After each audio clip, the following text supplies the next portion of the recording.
नमस्कार। मैं प्रदीप कुमार आपके अपने YouTube channel Pradeep GS research centre में आपका स्वागत करता हूं। तो आज हम जीएस चैनल में इतिहास के बारे में पढ़ेंगे। तो देखिए ध्यान से पढ़ते हैं। इतिहास। तो सबसे पहले प्रश्न ये बनता है कि इतिहास के पिता किसे कहा जाता है। तो इतिहास के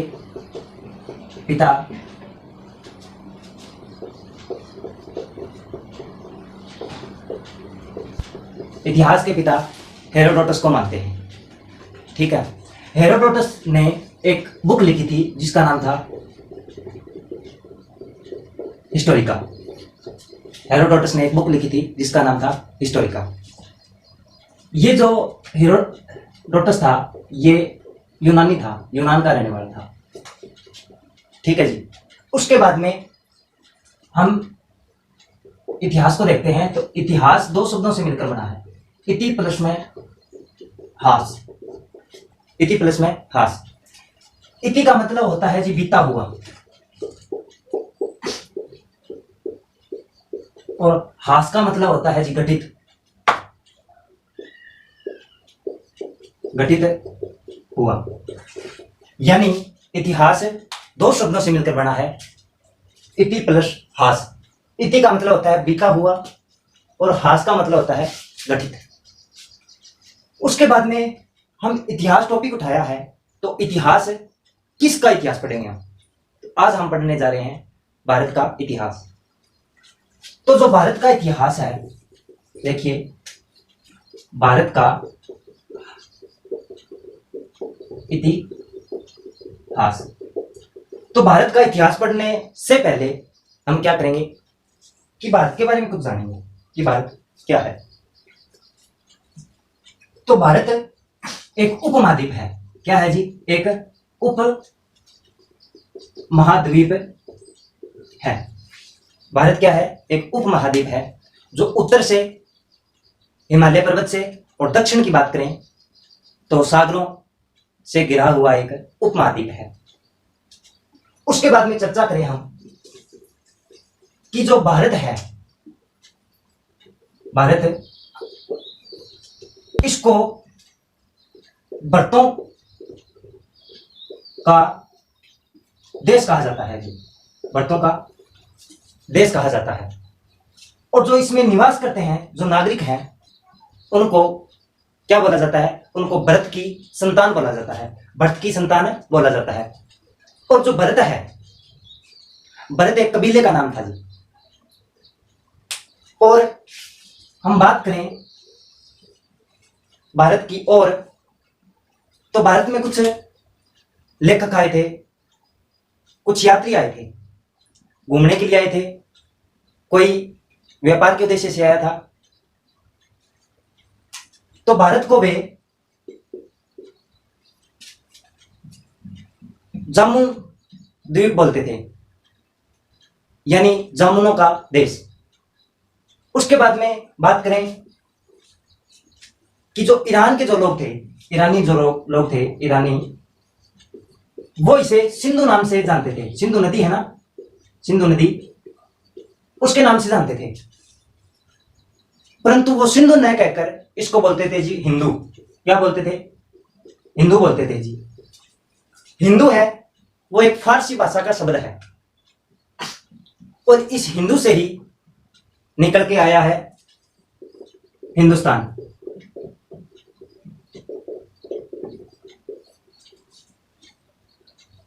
और बात करें हम, जो यूनानी लोग थे वो इसे इंदे बोलते थे जी। समय बीतता चला जाता है। उसके बाद में हम आधुनिक भारत पढ़ेंगे। तो आधुनिक भारत में क्या होता है कि अंग्रेज आते हैं, यानी मध्यकालीन भारत है उसके अंत में और आधुनिक भारत के आगमन में अंग्रेज आते हैं। तो अंग्रेज जो यूनानी इंदे बोलते थे, तो अंग्रेजों ने क्या किया कि इसको इंदे ना बोलकर इसको इंडिया बोलने लगे जी। क्या बोलने लगे? इंडिया बोलने लगे। तो ये थोड़ी सी जानकारी थी भारत के बारे में। ठीक है जी। उसके बाद में हम क्या पढ़ेंगे कि जो भारत है, भारत का जो इतिहास है, वो इतिहास हमें कहां से मिला, उसके स्रोत क्या है, कहां से मिला। तो जो भारत का इतिहास है उसके स्रोत की बात करें तो हमें कई स्रोत मिलते हैं जिनसे भारत के इतिहास के बारे में हमें जानकारी मिलती है। तो एक तो था जी धर्मग्रंथ। धर्मग्रंथ से भी हमें जानकारी मिलती है। उसके बाद में कुछ ऐतिहासिक ग्रंथ हुए,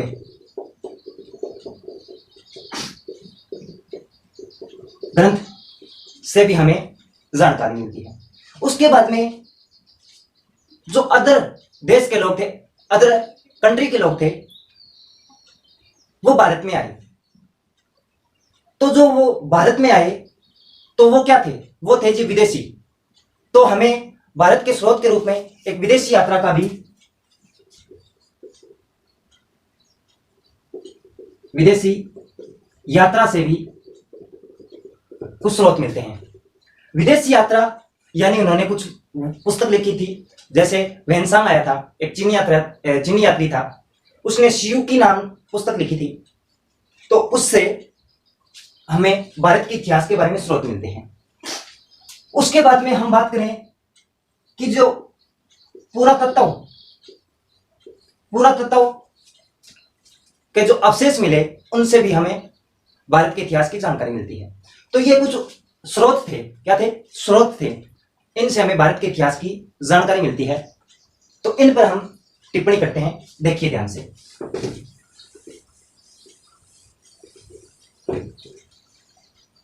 तो सबसे पहले हम उठाते हैं जी धर्मग्रंथ। धर्मग्रंथ वेद थे जी, क्या थे, वेद थे। वेद कितने हैं जी, वेद है जी 4, ऋग्वेद, यजुर्वेद, सामवेद और अथर्ववेद। इन 4 वेदों से हमें भारत के इतिहास की जानकारी मिलती है। तो देखिए कैसे, एक आता है जी ऋग्वेद। ऋग्वेद से 4 वेद थे जी ऋग्वेद, तो ऋग्वेद पहले पढ़ते हैं। तो ऋग्वेद है, इसकी रचना की बात करें तो इसकी रचना की थी जी महर्षि वेद व्यास ने। किसकी रचना की, ऋग्वेद की। ऋग्वेद की रचना महर्षि वेद व्यास ने की थी। और बात करें तो इसमें 10 मंडल हैं जी, क्या क्या है, कितने मंडल हैं, 10 मंडल हैं। और इसमें श्लोक की संख्या है, श्लोक की संख्या बात करें हम तो श्लोक की संख्या है जी 10,462 श्लोक है जी। उसके बाद में सूक्तियों की बात करें, सूक्तियों की बात करें तो ये है जी 1028। ठीक है जी। तो हम क्या करते हैं कि इन 10 मंडल पे थोड़ी सी चर्चा कर लेते हैं, एग्जाम में प्रश्न पूछा जाता है। तो ये पूछ ले कि सबसे पुराने मंडल कौन से हैं, या सबसे नए मंडलों की बात पूछ लें। तो सबसे पुराने की बात करें तो सबसे पुराने हैं जी 2 और 7। और सबसे नए की बात करें यानी नए मंडल हैं जी 1 और 10। उसके बाद में हम थोड़ी चर्चा और करते हैं, क्या कि ऋग्वेद का तीसरा जो मंडल है, तीसरा जो मंडल, उसमें उसकी पहले रचना देख लेते हैं। तो इसकी रचना किसने की थी, इसकी रचना की थी जी विश्वामित्र ने, विश्वामित्र ने इसकी रचना की थी। इसमें ऐसी क्या खास चीज है इसके बारे में हम आपको बता रहे हैं। तो इस जो तीसरा मंडल है, तीसरे मंडल में गायत्री मंत्र लिया गया है।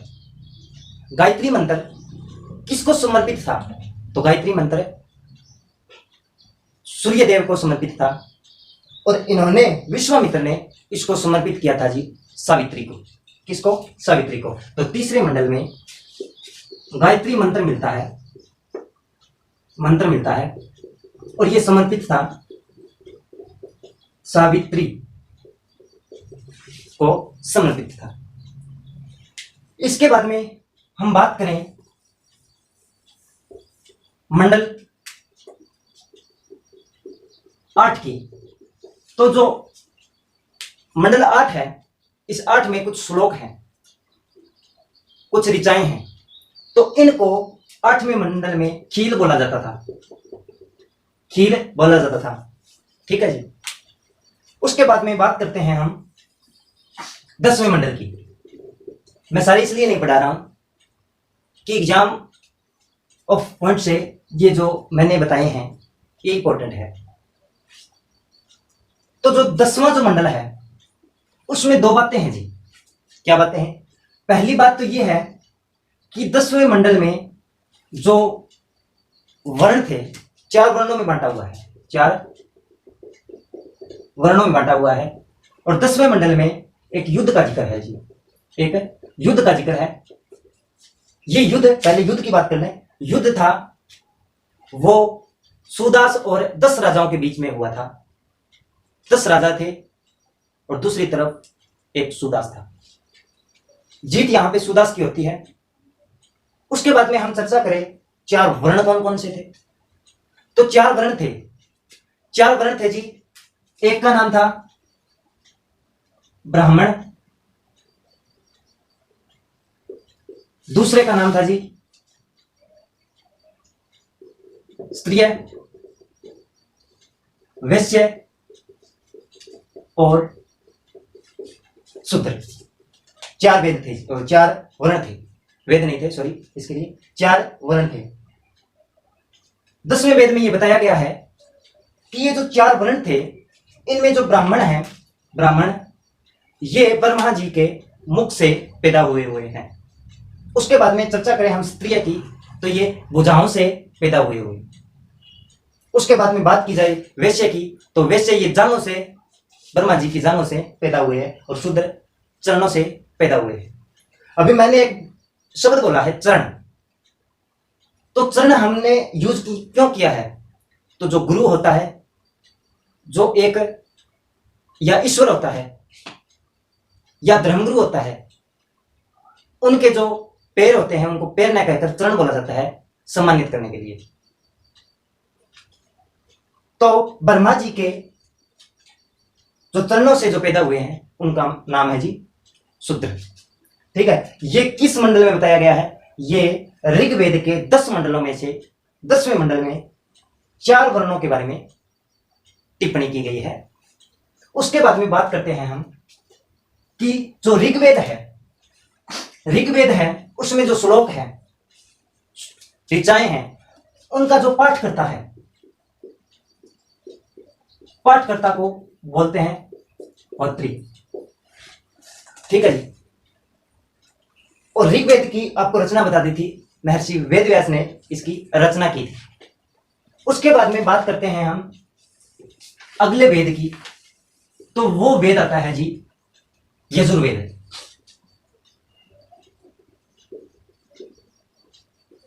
तो इस यजुर्वेद में क्या है? यजुर्वेद में यज्ञों के बारे में बताया गया है। किसके बारे में? यज्ञों के बारे में। यानी यज्ञों के जो नियम कायदे कानून होते हैं उनके बारे में किस में बताया गया है? यजुर्वेद में। और जो यजुर्वेद है, यजुर्वेद वो गद और पद दोनों में लिखा हुआ है। उसके बाद में बात करें यजुर्वेद की, तो यजुर्वेद था, उसके जो पाठ्यकर्ता थे, यानी उनमें जो श्लोक थे, श्लोक को बताने वाला या उनका पाठ्यकर्ता कौन कहलाता था? तो उनका पाठ्यकर्ता कहलाता था जी अदर्व्यु। कौन कहलाता था जी?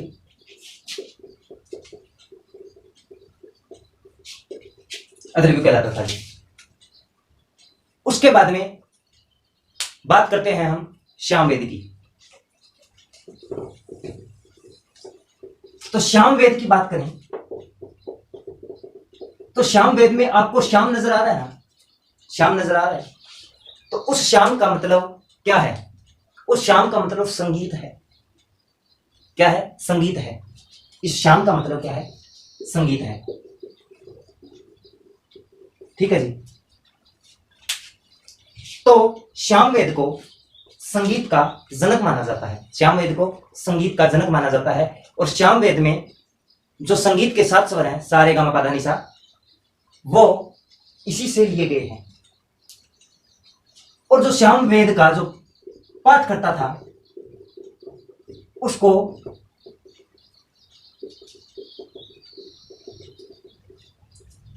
उद्रात्री बोला जाता था। श्यामवेद का पाठकर्ता को उद्रात्री बोला जाता था। श्यामवेद को संगीत का जनक माना जाता है। उसके बाद में बात करें हम श्यामवेद के बारे में, बात करें अथर्ववेद की, तो अथर्ववेद में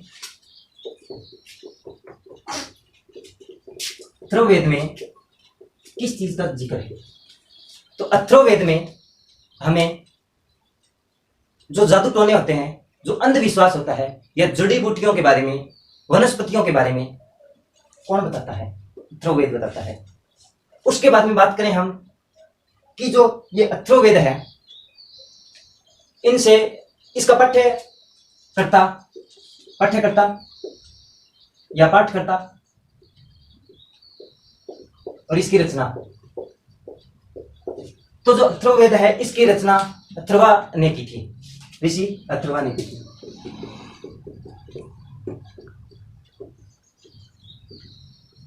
अथर्वा ने की थी।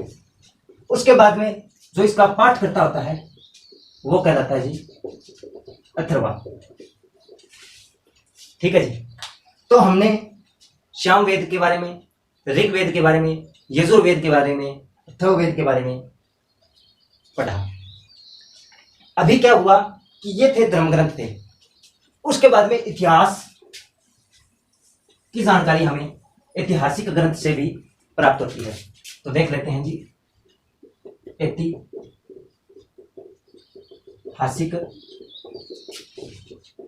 ग्रंथ।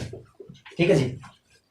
तो जो ऐतिहासिक ग्रंथ है, एक मिनट जी, तो ऐतिहासिक जो ग्रंथ थे उसमें ब्राह्मण ग्रंथ आते हैं।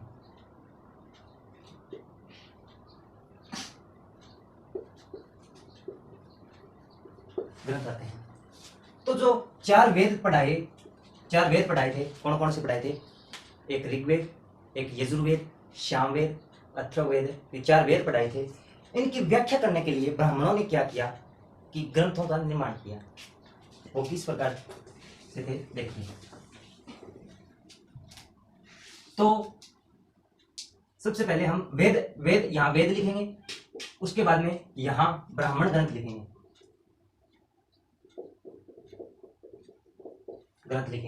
ठीक है जी। तो वेद थे जी, एक था ऋग्वेद, एक था यजुर्वेद,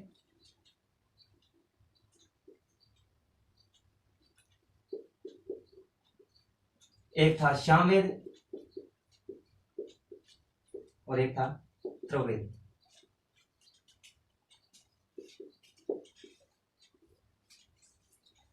तो ऋग्वेद के लिए ब्राह्मण ग्रंथ था वो था जी ऐत्रेय ब्राह्मण ग्रंथ।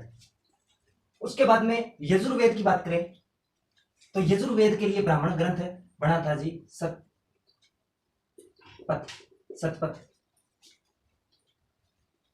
और सामवेद की बात करें, ये ब्राह्मण ग्रंथ था जी। और सामवेद की बात करें तो ये था जी पंचविश। और अथर्ववेद के लिए ब्राह्मण ग्रंथ था जी गोपद। ठीक है जी। ये थे जी ब्राह्मण ग्रंथ। ये क्यों बनाए गए? जो ये वेद है ना, वेदों की व्याख्या करने के लिए ब्राह्मण ग्रंथों की रचना भी। उसके बाद में बात करें कि जो ऐत्रेय था वो ऋग्वेद का था ब्राह्मण ग्रंथ। ऋग्वेद के बाद में ज्यादा अहमियत जो दी जाती थी वो सतपथ को दी जाती थी, यजुर्वेद के सतपथ को। उसके बाद में बात करें हम कि जो ये ब्राह्मण ग्रंथ है, हम क्या पढ़ रहे हैं? हम पढ़ रहे हैं कि जो भारत का इतिहास है उसके स्रोत क्या स्रोत है, क्या जानकारी मिलती है। तो जो ये ब्राह्मण ग्रंथ है ये हमें महाभारत के राजा परीक्षित, राजा जो परीक्षित था, और आगे एक राजा आएगा बिंबिसार, जो इनके बीच का जो काल है वो हमें ब्राह्मण ग्रंथों से प्राप्त होता है। और जो ये ऐत्रेय है इसमें बताया हुआ है कुछ राजाओं के नाम, इसी प्रकार से शतपथ में भी कुछ राजाओं के नाम वर्णित है जिनसे हमें इतिहास के बारे में जानकारी मिलती है। उसके बाद में हम पढ़ते हैं जी अरण्यक। क्या पढ़ते हैं जी? अरण्यक। अरण्यक थे वो किसके लिए यूज होते थे? जो यज्ञ है, यज्ञों के जो कर्मकांड थे, किस प्रकार की कर्मकांड करेंगे कि यज्ञ परिपूर्ण हो जाए, उसमें वो चीज है वो अरण्यक में बताई हुई है। उसके बाद में बात करें हम उपनिषद की। उपनिषद की बात करें तो उपनिषदों की संख्या है जी 108। कितनी है जी? 108 उपनिषद है। इन 108 उपनिषदों में से 13 उपनिषद हैं वो प्रमाणित हैं। ठीक है जी, प्रमाणित हैं। और उसमें से कुछ मैं बता रहा हूं आपको कि एक है जी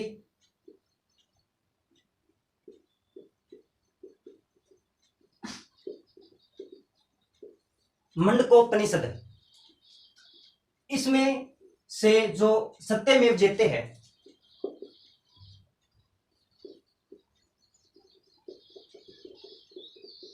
कहां से लिया गया है? सत्यमेव जयते मंडकोपनिषद से लिया गया है।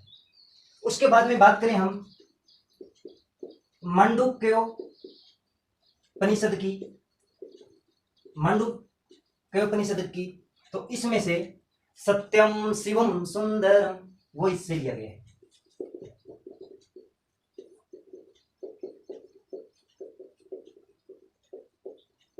सुंदरम।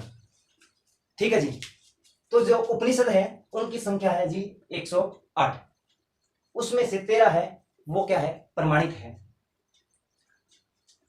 मंडूकोपनिषद से सत्यमेव जयते लिया गया है और मांडुक्य उपनिषद से सत्यम शिवम सुंदरम ये लिया गया है। एक आता है जी ज्वालोपनिषद।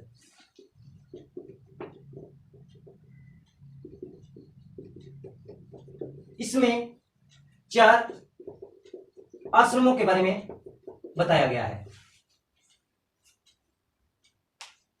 तो हमने उपनिषद पढ़े, उसमें से कुल की संख्या 108 है और प्रमाणित कितने हैं? 13 ही है। इनसे हमें इतिहास के कुछ स्रोत मिलते हैं, इतिहास की जानकारी मिलती है। उसके बाद में चर्चा करें हम वेदांग की।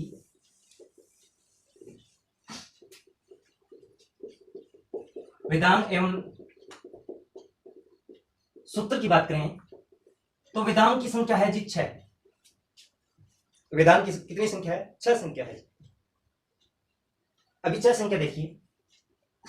एक का नाम है जी शिक्षा, कल्प,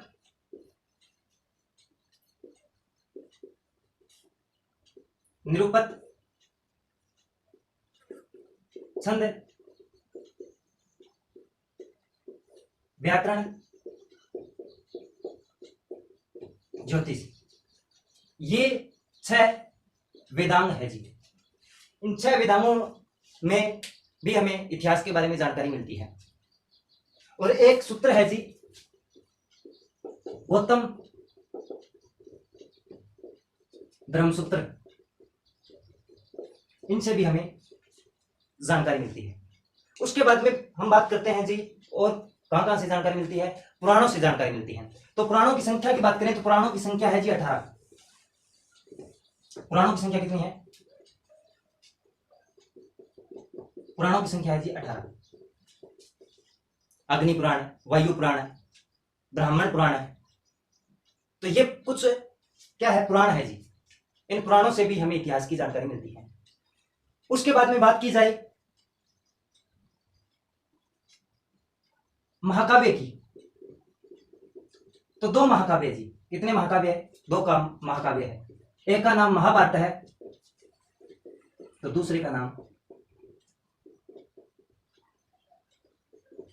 रामायण है। और महाकाव्य में सबसे बड़ा महाकाव्य है जी महाभारत। महाकाव्य में सबसे बड़ा महाकाव्य है वो है जी महाभारत। और महाभारत में जो अध्याय होते थे, अध्याय, उनको बोला जाता था जी पर्व। और महाभारत में पर्वों की संख्या है जी 18। महाकाव्य 2, महाभारत और रामायण। महाभारत के जो अध्याय थे उनको पर्व बोला जाता था, तो पर्व की संख्या 18 है जी। उसके बाद में रामायण की बात करें तो रामायण के जो अध्याय थे उनको कांड बोला जाता था जी, और कांड की संख्या है 5। और महाभारत की बात करें हम तो इसकी रचना की थी महर्षि वेदव्यास ने। और बात करें रामायण की तो रामायण की वाल्मीकि जी ने, ऋषि वाल्मीकि ने रामायण की रचना की। तो ये पुराण थे जी। इन पुराणों से भी हमें इतिहास के बारे में जानकारी मिलती है। उसके बाद में बात करें हम कि अर्थशास्त्र पुस्तक किसकी लिखी हुई है, तो आपका उत्तर होगा चाणक्य की, जिसको कौटिल्य बोला जाता है। किसके दरबार में रहता था? चंद्रगुप्त के दरबार में रहता था। चंद्रगुप्त मौर्य था, वो मौर्य वंश का संस्थापक माना जाता है। और उसके दरबार में चाणक्य रहता था। और चाणक्य की जो पुस्तक है उसका नाम है जी अर्थशास्त्र। अर्थशास्त्र है वो चाणक्य की बुक है। उससे भारत में मौर्य जो साम्राज्य है उसके बारे में जानकारी मिलती है। उसके बाद में बात करें हम अष्टाध्यायी की। अष्टाध्यायी पुस्तक है वो लिखी थी पाणिनि ने, ऋषि पाणिनि ने अष्टाध्यायी बुक लिखी थी। वो मौर्य साम्राज्य के बारे में बताता है। तो अष्टाध्यायी पुस्तक थी वो पाणिनि ने लिखी थी। ठीक है जी। तो इनसे भी हमें इतिहास के बारे में पता चलता है। उसके बाद में हम पढ़ते हैं जी बौद्ध धर्म के बारे में। तो बौद्ध जो धर्म था, बौद्ध धर्म की एक हीनयान शाखा थी। दो भागों में बंटा हुआ था बौद्ध धर्म, एक हीनयान और दूसरी महायान। जो हीनयान जो शाखा थी, हीनयान शाखा थी, उसका ग्रंथ था जी कथावस्तु। क्या था? कथावस्तु। इससे भी हमें इतिहास की जानकारी मिलती है। उसके बाद में हम जैन धर्म की बात करें तो जैन धर्म का ग्रंथ था जी कल्पसूत्र। इससे भी हमें इतिहास की जानकारी मिलती है। और एक पतंजलि था जो सुंग वंश में रहता था। उसकी पुस्तक से भी हमें इतिहास की जानकारी मिलती है। और पुरातात्विक की बात करें, पुरातत्व की बात की जाए तो पुरातत्व में हमें सिंधु घाटी सभ्यता होगी, ठीक है, उससे जानकारी मिलती है। सिंधु घाटी सभ्यता पुरातत्व से संबंधित है, हमें कुछ अवशेष मिले।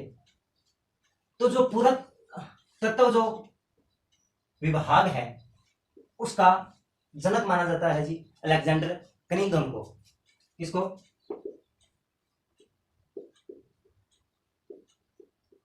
अलेक्जेंडर कनिंघम को जनक माना जाता है। और भारतीय पुरातात्विक विभाग का जनक लॉर्ड कर्जन को माना जाता है। पुरातत्व विभाग से हमें भारत के इतिहास का पता चलता है। और एक अरण्यक अभिलेख है, उसमें सती प्रथा का साक्ष्य मिले। तो ये कुछ चीजें हैं जो हमें इतिहास से रूबरू कराती है कि हमारा प्राचीन इतिहास ऐसा था। तो हम अभी इतिहास को पढ़ना प्रारंभ कर रहे हैं, ये हमने पढ़ाया था कि इतिहास है वो कहां से मिला, पेड़ के पत्ते से मिल गया या जड़ से मिला, तो वो बताया था मैंने। उसके बाद में बात करेंगे हम कि भारत के इतिहास को अध्ययन की सुविधा के अनुसार 3 भागों में डिवाइड किया जाता है। भारत का इतिहास, एक का नाम प्राचीन भारत है,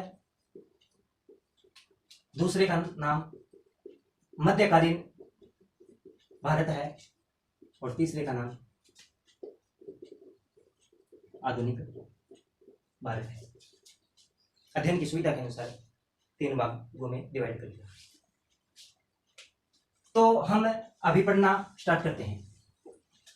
तो प्राचीन भारत को हम 3 भागों में डिवाइड कर देते हैं। एक प्रागैतिहासिक काल,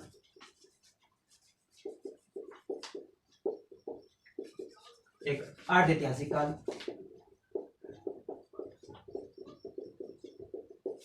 और एक ऐतिहासिक काल। इनको 3 भागों में हमने डिवाइड कर दिया।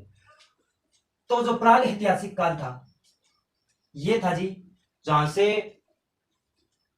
पता ही नहीं था, जहां से अनकाउंटेबल था, अनकाउंटेबल से 2500 बीसी तक, अनकाउंटेबल से 2500 बीसी तक प्राग ऐतिहासिक काल चलता है। बात करें अर्ध ऐतिहासिक की तो ये 2500 बीसी से 600 बीसी तक चलता है, और ऐतिहासिक की बात करें तो ये 600 से 1206 तक चलता है। उसके बाद में प्राग ऐतिहासिक काल क्या था? प्राग ऐतिहासिक काल का मतलब था कि हमें लिखित साक्ष्य नहीं मिले तो पढ़ेंगे कहां से? तो जहां से लिखित साक्ष्य नहीं मिले उसको बोला जाता था प्राग ऐतिहासिक काल। उसके बाद में अर्ध ऐतिहासिक की बात करें तो इसमें लिखित साक्ष्य तो मिले परंतु हम पढ़ने में असमर्थ है, पढ़ा नहीं गया, अर्ध ऐतिहासिक काल। उसके बाद में ऐतिहासिक काल की बात करें तो ऐतिहासिक काल लिखा हुआ मिला भी और वो लिखा हुआ हमने पढ़ा भी, उसको बोला ऐतिहासिक। उसके बाद में चलते हैं प्राग ऐतिहासिक काल में। तो प्राग ऐतिहासिक को 2 पार्ट में डिवाइड कर देते हैं। एक का नाम था पाषाण काल और एक का नाम था ताम्र काल, ताम्र युग भी बोलते हैं, ताम्र काल या युग। इस पाषाण काल को 3 भागों में डिवाइड कर दे। एक तो पूरा पाषाण, एक मध्य पाषाण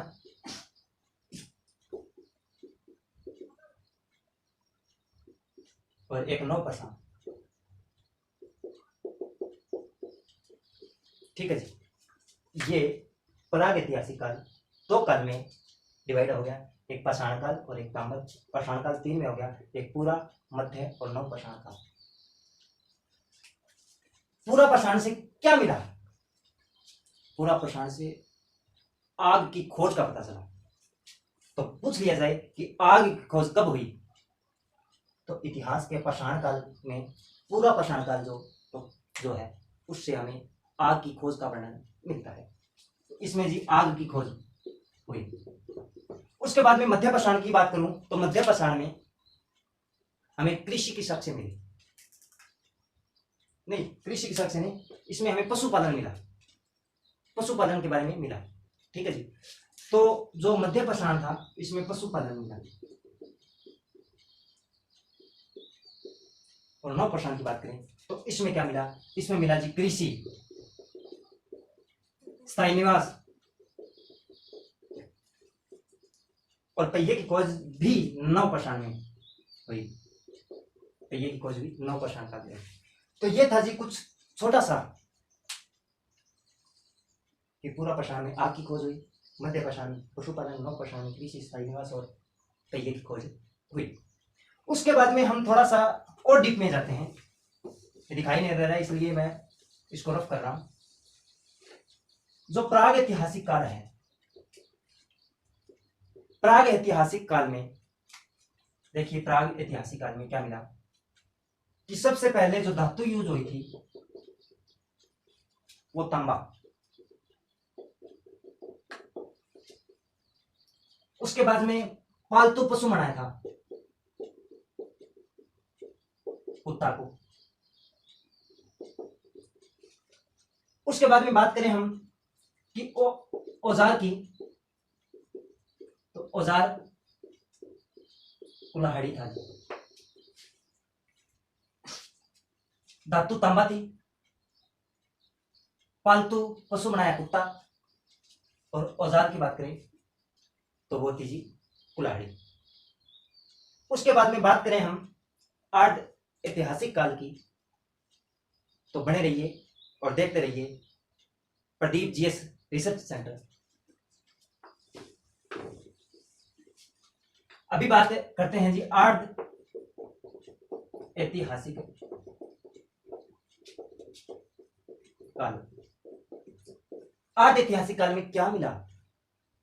आर्ध ऐतिहासिक काल को हम दो पार्ट में डिवाइड कर देते हैं। एक का नाम था हड़प्पा सभ्यता, एक का नाम था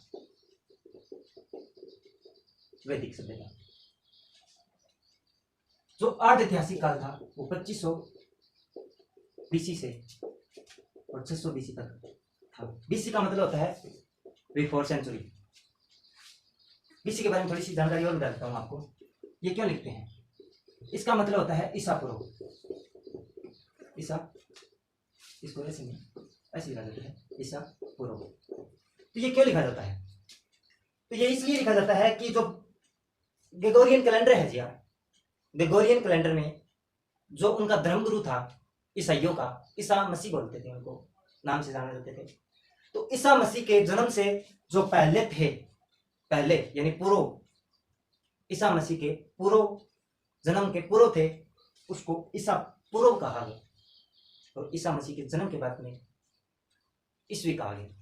तो ये थोड़ा सा ध्यान रखना कि बीसी का मतलब क्या है, ईसा पूर्व, ईसा मसीह के पहले। और एक बात और है, कई बच्चे इसमें क्या होते हैं कि कंफ्यूज हो जाते हैं, बीसी क्या है, ये बीसी एडी क्या है। तो इसमें मैं बता दूं कि जो बीसी है ना, ईसा पूर्व, वो उल्टी चलती है। जैसे हमारे 2016 के बाद में 17 आएगा 17 के बाद में 18 आएगा, तो ये उल्टी चलती है। उल्टी कैसे? कि जो बुद्ध का जन्म हुआ वो 500 ईस्वी में हुआ ईसा पूर्व, और मृत्यु 400 ईसा पूर्व हुआ। तो इस प्रकार से इनका अध्ययन किया जाता है। उसके बाद में हम हड़प्पा सभ्यता की बात करें तो हड़प्पा सभ्यता में क्या है कि हड़प्पा सभ्यता 2350 से ईसा पूर्व से 1750 ईसा पूर्व तक चलिए, ये लिखा आता है। और कहीं ये लिखा जाता है जी 2300 से 1700। ये है कार्बन 14 के अनुसार। अब ये कार्बन 14 क्या है? तो कार्बन 14 एक वैज्ञानिक हुए जिन्होंने कार्बन 14 की खोज की। उन्होंने बताया कि जिस तत्व में कार्बन की मात्रा कम होगी वो तत्व उतना ही पुराना होगा। तो कार्बन 40 के अनुसार हड़प्पा सभ्यता 2300 से 1700 थी, और वैसे बुकों में लिखा जाता है 2350 से 1750 थी। ये 5 है, ठीक है। उसके बाद में वैदिक सभ्यता की बात करें तो वैदिक सभ्यता थी जी 1500 से 1500 बीसी से, ओ सॉरी एक मिनट, 1500 से 600 थी। और इसमें इसके वैदिक सभ्यता के भी दो पार्ट होंगे, एक होगा ऋग्वैदिक, दूसरे का उत्तर वैदिक, ठीक है। ये 1500 से 1000 ईसा पूर्व, और ये 1000 से 600 बीसी यानी ईसा पूर्व, ठीक है जी। तो ये था बीसी के बारे में थोड़ा सी जानकारी, ठीक है। कार्बन 14 के बारे में बता दिया आपको। उसके बाद में हड़प्पा सभ्यता के बारे में थोड़ा सा पढ़ लेते हैं। हड़प्पा सभ्यता क्या थी? तो हड़प्पा सभ्यता देखते हैं। हड़प्पा सभ्यता कब से कब तक चली ये बता दिया आपको। तो हड़प्पा जो सभ्यता थी उसको हड़प्पा सभ्यता क्यों बोला जाता है? क्योंकि सबसे पहले जो पुरातत्व अवशेषों की खोज हुई थी उसमें जो पहला जो स्थल था वो था ये हड़प्पा, इसलिए हड़प्पा सभ्यता की तो हड़प्पा सभ्यता नाम पड़ा। उसके बाद में बात करें हम हड़प्पा सभ्यता की तो इसे कांस्य युगीन सभ्यता भी बोला जाता है, कांस्य युगीन सभ्यता भी बोला जाता है। उसके बाद में हड़प्पा सभ्यता मातृसत्रात्मक थी, यानी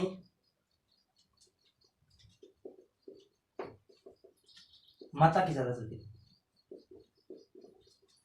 ये एक शहरी सभ्यता थी।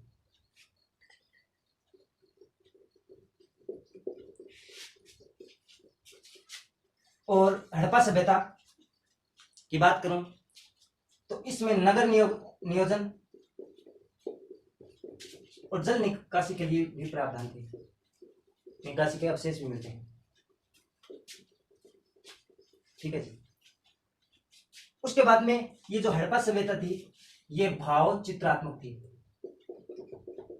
भाव चित्रात्मक का मतलब हाव भाव चित्र से पता चलते थे, तो हड़प्पा सभ्यता की ये छोटी मोटी विशेषताएं थी। उसके बाद में बात करें हम हड़प्पा सभ्यता की आगे, तो जो हड़प्पा सभ्यता थी 1800, देखिए ध्यान से गौर फरमाइएगा, 1826 में चार्ल्स मेसन ने सबसे पहले हड़प्पा सभ्यता के अवशेषों की खोज की। उसके बाद में 1858 का सन आता है, उसमें हड़प्पा सभ्यता पर रिसर्च हुई और ये रिसर्च किसने की थी? अलेक्जेंडर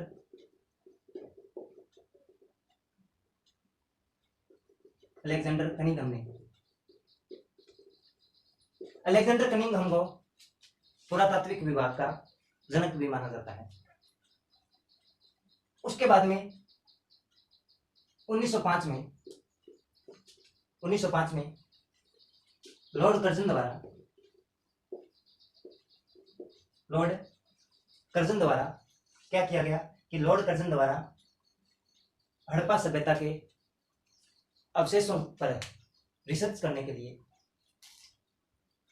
रिसर्च की और भारतीय पुरातात्विक विभाग की स्थापना की। इसकी लॉर्ड कर्जन ने भारतीय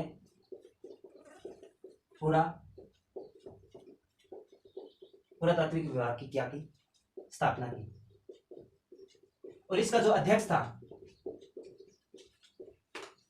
वो बनाया था जी जॉन मार्शल को। 1905 में लॉर्ड कर्जन ने भारतीय पुरातात्विक विभाग की क्या की स्थापना की, और उसका जो अध्यक्ष था वो जॉन मार्शल को बनाया था। अभी इस जॉन मार्शल ने क्या किया? जॉन मार्शल ने क्या किया? जॉन मार्शल ने इसने दो टीमें बनाई जी। क्या बनाई? टीम बनाई जी। उसमें एक था जी दयाराम साहनी और एक था जी, इसने बनाई थी जी, क्यों बनाई थी टीम? रिसर्च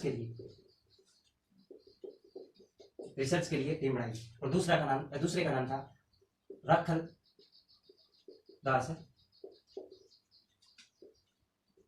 बनर्जी।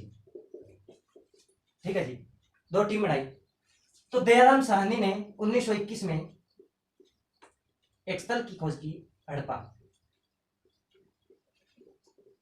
और राखल दास बनर्जी ने 1922 में एक स्थान की खोज की जिसका नाम था मोहन जोदड़ो। ये जो हड़प्पा है जी, हड़प्पा रावी नदी के किनारे है। और बात करें मोहनजोदड़ो की तो ये सिंधु नदी के किनारे है। उसके बाद में थोड़ी सी जानकारी और ले लेते हैं हड़प्पा सभ्यता की। तो हड़प्पा सभ्यता क्या थी? ये एक त्रिभुजाकार सभ्यता थी। क्या थी? हड़प्पा सभ्यता क्या थी? त्रिभुजाकार सभ्यता थी। ठीक है, कैसे फैली हुई थी? ये एक त्रिभुज में फैली हुई थी।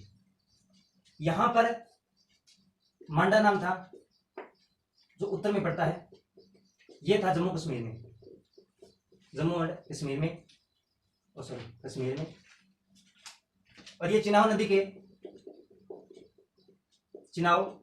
नदी के तट पर था। उसके बाद में पूर्व की बात करें, तो यहां एक स्थल था जी आलमगीरपुर। ये था जी उत्तर प्रदेश में, यूपी में। और ये हिडन नदी के किनारे था। उसके बाद में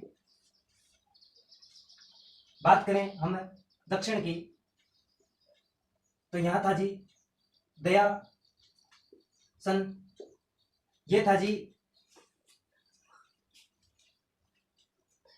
एक मिनट, सॉरी थोड़ी सी गलती होगी।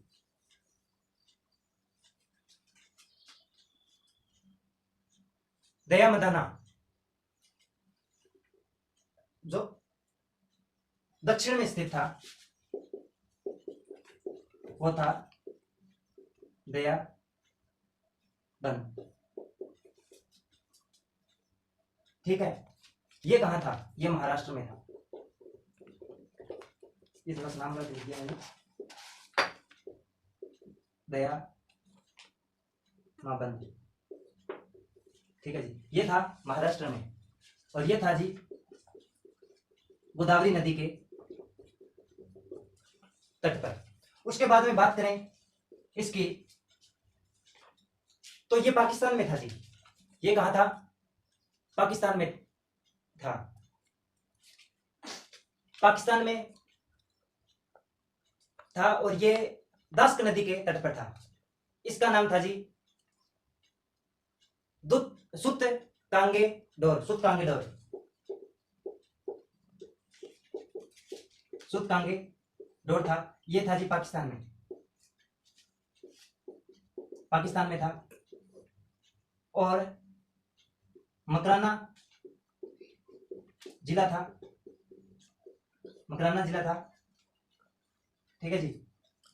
तो ये जो ये हड़प्पा सभ्यता थी, ये त्रिभुजाकार में फैली हुई थी। और इसकी जो नदी का बात करूं तो दास नदी पर था। त्रिभुजाकार नदी और त्रिभुजाकार उसमें क्षेत्र में फैली हुई थी हड़प्पा सभ्यता। उसके बाद में कुछ स्थानों के नाम तो आपने यहाँ देख लिए होंगे, कुछ और स्थानों के बारे में चर्चा करते हैं हड़प्पा सभ्यता में। तो कुछ और स्थानों में आपने क्या पढ़ लिया? आपने हड़प्पा पढ़ लिया, कहाँ है? पाकिस्तान में है। कौन सी नदी के किनारे है? तो हड़प्पा है जी, रावी नदी का। मोहनजोदड़ो पढ़ लिया। उसके बाद में आपने 2-3 स्थल और पढ़ लिए, जिसमें आलमगीरपुर पढ़ लिया आपने यूपी में। उसके बाद में 1-2 और हैं। एक का नाम है जी रोपड़। ये है जी पंजाब में। कहाँ है जी? पंजाब में। और सतलज नदी के किनारे है। उसके बाद में बात करें तो रोपड़ जो स्थान है, रोपड़ जो पंजाब में स्थान है, वहां पर हमें क्या मिला? तो वहां पर शवों के साथ कुत्ते दफनाने के साक्ष्य मिले। और बात करें हम हड़प्पा तो हड़प्पा में जो सब थे उनको दफनाया जाता था और मोहनजोदड़ो में जलाया जाता था।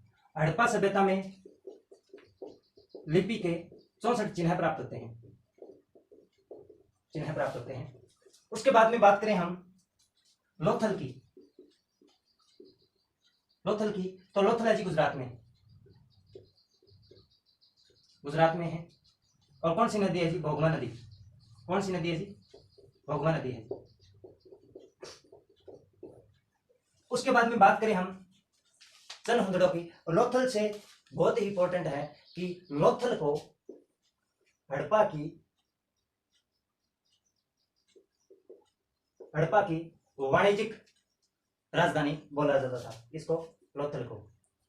और लोथल में क्या होता था कि जो एक था फारस और मिस्र के लोगों के बीच में बात का व्यापार होता था।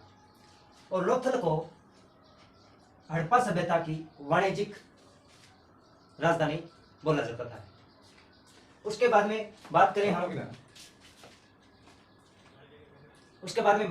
करें हम किचन हुंदड़ों की, तो उससे पहले मैं बता देता हूं कि हड़प्पा से 12 कक्षों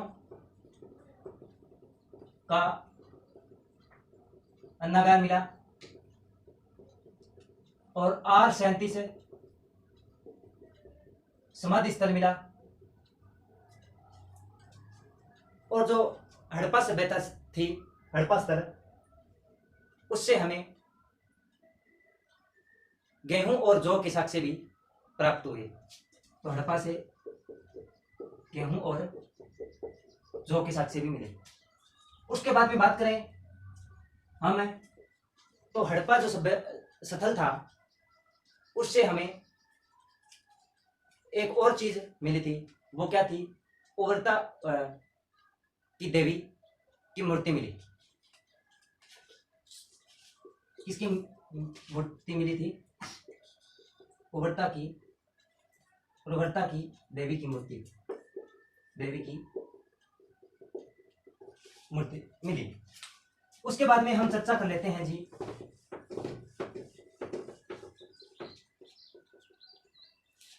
मोहनजोदड़ो से क्या प्राप्त हुआ।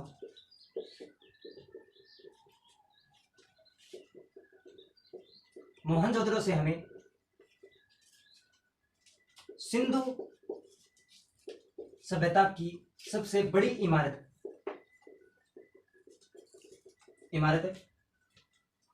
विशाल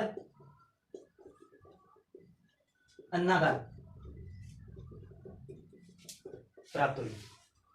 मोहनजोदड़ो से सिंधु सभ्यता की सबसे बड़ी इमारत विशाल अन्नागार प्राप्त हुई। उसके बाद में मोहनजोदड़ो से हमें हड़प्पा सभ्यता की सबसे बड़ी इमारत विशाल स्नानागार प्राप्त हुई। उसके बाद में बात करें हम कि जो मोहनजोदड़ो था, इससे हमें ग्रीक पद्धति के से बनाए हुए घर मिले और प्रत्येक घर में कुएं के साक्ष्य मिले। तो ये था जी थोड़ा सा हड़प्पा सभ्यता के बारे में। और मैं आपको बताऊंगा कि आप और थोड़ा सा हड़प्पा सभ्यता के बारे में किताबों से ज्ञान लीजिए। उसके बाद में बात करें हम, वैसे इतना बताया है, इंपॉर्टेंट तो बता दिया है, फिर भी आप एक बार और किताबों से रूबरू होइए और नई चीज का पता चलेगा। इंपॉर्टेंट था वो आपको बता दिया गया है। उसके बाद में आपका जो हड़प्पा सभ्यता है वो कंप्लीट होता है। किताबों से और पढ़ लीजिएगा। अब हम आते हैं वैदिक सभ्यता। वैदिक सभ्यता, तो वैदिक सभ्यता 2 पार्टों में डिवाइड थी। एक था ऋग्वैदिक और एक था उत्तर वैदिक काल। यह था जी 1500 से 1000 BC और यह था जी 1000 BC से 600 BC तक। उसके बाद में बात करूं वैदिक सभ्यता की, तो वैदिक सभ्यता में हमें पढ़ना है जी आर्यों के बारे में। आर्य थे वो पंजाब और अफगानिस्तान में रहते थे। यानी बात करें हम आर्यों की, तो आर्य मध्य एशिया में निवास करते थे, मध्य एशिया में निवास करते थे। उसके बाद में बात करें हम कि आर्यों की भाषा की, तो वो थी जी संस्कृत। और वैदिक सभ्यता में हम आर्यों को क्यों पढ़ रहे हैं? क्योंकि आर्यों द्वारा जो स्थापित जो सभ्यता थी वो थी जी वैदिक सभ्यता। आर्यों ने अपनी प्रशासनिक सुविधा के लिए, आर्यों ने अपनी प्रशासनिक सुविधा के लिए, आर्यों ने अपनी प्रशासनिक सुविधा के लिए प्रशासनिक इकाई को 5 भागों में डिवाइड किया था।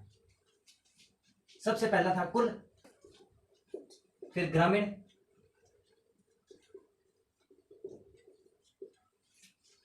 सबसे पहले कुल, फिर ग्रामीण, फिर विष, उसके बाद में राष्ट्र, राष्ट्र से पहले आता है जी जन। तो कुल था वो ग्रामीण इकाई का सबसे छोटा भाग था। कुल यानी परिवार, कुल या परिवार, कुल या परिवार। कुल और या परिवार का जो मुखिया होता था वो होता था पिता, पिता होता था। इससे क्या बात निकल के आई कि जो वैदिक सभ्यता थी वो पितृ प्रधान सभ्यता थी, पितृ प्रधान सभ्यता थी। उसके बाद में बात करें हम कि जो परिवार का मुखिया होता था वो पिता होता था, और पिता को वैदिक सभ्यता में कुलुप कहा जाता था। उसके बाद में बात करें हम जो ग्रामीण होता था, ग्रामीण गांव ग्राम, उसका जो मुखिया होता था वो ग्रामीणी होता था, ग्रामीणी होता था। और विष का मुखिया विषपति होता था। और जन का जो शासक होता था वो राजन होता था, राजन होता था। तो आर्य ने अपनी प्रशासनिक सुविधा के लिए प्रशासनिक इकाई को 5 भागों में डिवाइड किया, कुल, ग्रामीण, विष, जन और राष्ट्र। मुखिया कौन किसका होता था ये आपको बता दिया। उसके बाद में जो आर्य होते थे, आर्य वो सभा और समिति का गठन करवाते थे। सभा होती थी वो श्रेष्ठ लोगों के लिए, और समिति होती थी वो साधारण लोगों के लिए होती थी। उसके बाद में वैदिक सभ्यता में जो स्त्री विधवा हो जाती थी वो अपने पति के छोटे भाई यानी अपने देवर के साथ शादी करती थी। और वैदिक सभ्यता में जो स्त्री जीवन भर अविवाहित रहती थी उसको अमाजु बोला जाता था। क्या बोला जाता था? अमाजु बोला जाता था। जीवन भर अविवाहित, उसको बोला था अमाजु। उसके बाद में जो आर्य थे उनका जो पेय पदार्थ वो था जी सोमरस। क्या था? सोमरस था। जो आर्य थे वो 3 प्रकार के कपड़े यूज करते थे जी। और जो अंदर पहनते थे, जिस प्रकार से हम बनियान पहनते हैं ना अंदर, उस प्रकार से जो अंदर पहनते थे उनको नेवी बोला जाता था। उसके बाद में बात करें तो जो आर्य थे उनका जो पेय पदार्थ था सोमरस वो वनस्पतियों से प्राप्त होता था। उसके बाद में हम बात करें जो वैदिक सभ्यता थी, यानी ऋग्वेद था, वैदिक सभ्यता में जो ऋग्वेद पार्ट था, तो ऋग्वेद में जो प्रिय देवता था वो था जी इंद्र। परंतु यह था जी ऋग्वेद में, और उत्तर वैदिक काल में ये प्रजापति हो गया। और जो ऋग्वेद काल में पशुओं का जो देवता होता था वो होता था जी उष्ण।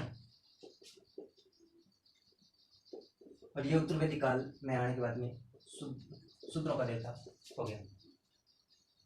उसके बाद में जो ऋग्वेद था उसमें जो वर्ण थे, मैंने वर्ण बताए थे, स्त्री या ब्राह्मण वाले वर्ण थे, वो क्रम के आधार पर थे कि आप जैसा कर्म करोगे उसके हिसाब से आपके वर्ण डिसाइड होंगे। परंतु उत्तर वैदिक काल में क्या था, उत्तर वैदिक काल में वो कर्म के आधार पर ना होकर जाति के आधार पर थे। किस पे थे? जाति के आधार पर। और उसके बाद में बात करें हम ऋग्वेद और उत्तर वैदिक काल की, तो इसमें जो ऋग्वेद और उत्तर वैदिक काल को मिला दे तो वैदिक काल बनती है। उसमें जो पशु था, गाय, उसको यदि मार दें या उसको घायल कर दें तो उसको मृत्युदंड या देश निकाला दे दिया जाता था। और वैदिक काल में जो सबसे प्रिय जो पशु था वो था जी घोड़ा। ये आपका वैदिक काल कंप्लीट होता है और आगे हम 6वीं शताब्दी की ओर आगमन करेंगे। और हमारे YouTube चैनल के साथ जुड़े रहिए। वहां पर हम बौद्ध धर्म, जैन धर्म और 16 महाजनपद हैं उनके बारे में चर्चा करेंगे। और जो बौद्ध धर्म है, बौद्ध धर्म की स्थापना कब हुई, किसने की, ठीक है, जैन धर्म के बारे में चर्चा करेंगे। तो सभी को